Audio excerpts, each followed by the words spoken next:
So we're going through the house and you now find yourself with coffee ground like pellets on your floor. And you're like, oh, well, maybe the cleaning lady missed that. Maybe I missed that. Maybe I dropped some coffee grounds. Maybe the kids came back from the beach and there's a bunch of sand on the ground, what have you. There's a lot of different things that people can justify having sand or the coffee ground like pellets in their house for.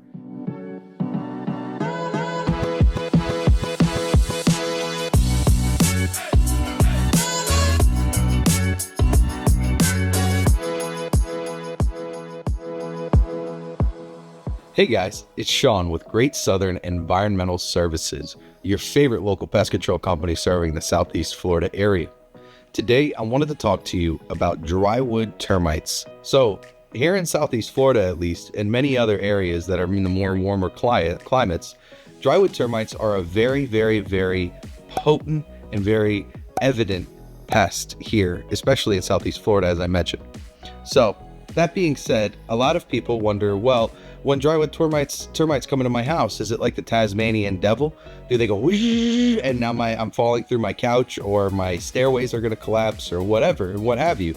And that's a genuine concern for a lot of customers, and it's a valid concern for a lot of customers and a lot of people, and a lot of homeowners and even renters and what have you. No matter what structure you live in, and especially if it's built out of wood, and it's here in Southeast Florida, a lot of these structures are built with wood bases and wood frames, and a lot of people say, oh, it's block, it's block, it's block, it's block. Well, your attic 90% of the time is not block because it's just not the way they build it. And so, unfortunately, they come across this problem where they end up having DryWood termites. So, I'm going to give you a few facts about DryWood termites that maybe can help you maybe get a little ease of mind, maybe a peace of mind, whatever's easiest. So right off the bat, DryWood termites, they fly onto your wood. So they have alates or sexual reproductives that go out to try and find a colony to infest, aka a future king and queen, to found a colony to then, as we say as humans, divide and conquer and to decompose as much dead wood as they can find. The problem is nobody told them to, hey, we're going to build our houses out of dead wood. So now we have a disconnect and a problem. So we're going through the house and you now find yourself with coffee ground like pellets on your floor. And you're like, oh, well, maybe the cleaning lady missed that. Maybe I missed that. Maybe I dropped some coffee grounds. Maybe the kids came back from the beach and there's a bunch of sand on the ground, what have you. There's a lot of different things that people can justify having sand or the coffee ground like pellets in their house for. However, it a lot of the times is DryWood termites. How did they get there? Well, as I mentioned, they flew on as a future king or queen. Two to tango, they started laying eggs and founding a colony. Well, it takes them about 3 to 5 years to, number one, excavate enough wood, number two, have enough colony members inside the colony, and number three, need to take out the trash, for lack of a better term. So as they eat this wood, they now kind of reprocess the wood into the coffee ground like pellets, which is their fecal matter, what we call frass. And then it gets to a point in their colony where they're like, hey, there's a lot of trash laying around here. We should get rid of it. So they don't really have waste management come around, and they don't really have a system for this. So just like everything else in Mother Nature, they just work with what they have and they kick it out onto the ground. And that's how all of the coffee grounds end up on your floor. So if you're seeing coffee grounds on your floor, you can make an assumption that those termites have been in that piece of wood for 3 to 5 years already, creating a colony and trying to build and again divide and conquer and get as big and as bad as they can be, and decompose the dead wood that is found in nature, or aka in our houses. So not as much found in nature. So what does that mean? Now, they've been in there for 3 to 5 years. That means they could have done a decent amount of damage. Yeah, they definitely could have. But most times, DryWood termites don't actually work like the Tasmanian devil, as I mentioned before. They don't work like the house is not on fire. Now, there are times where DryWood termites have gotten really bad, and there's like 10, 15, I've even seen 20, 25 different spaces inside one house that had really bad DryWood termites.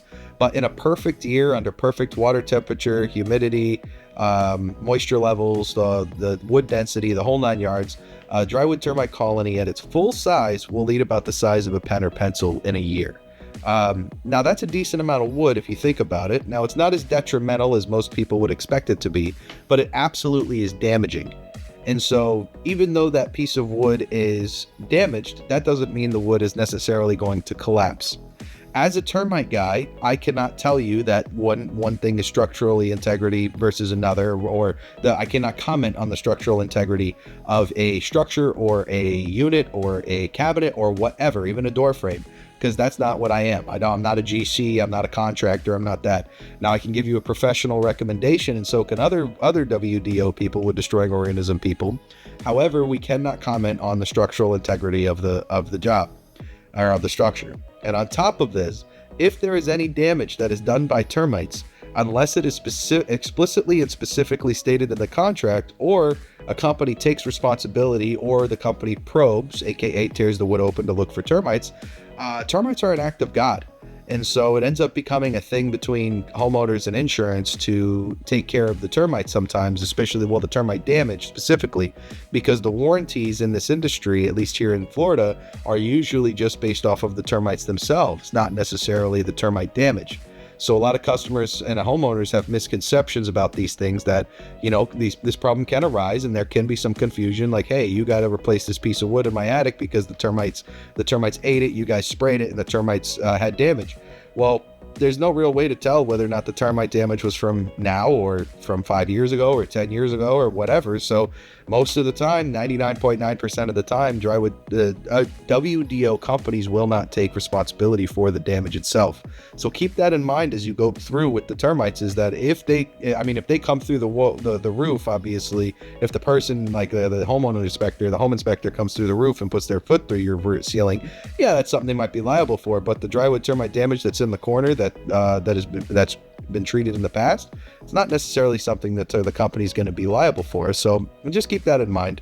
So not only do DryWood termites, they land, they take 3 to 5 years to create a colony that will actually show themselves. So they, as my dad would say, they keep making lefts, keep making lefts, keep making lefts. They finally make a right.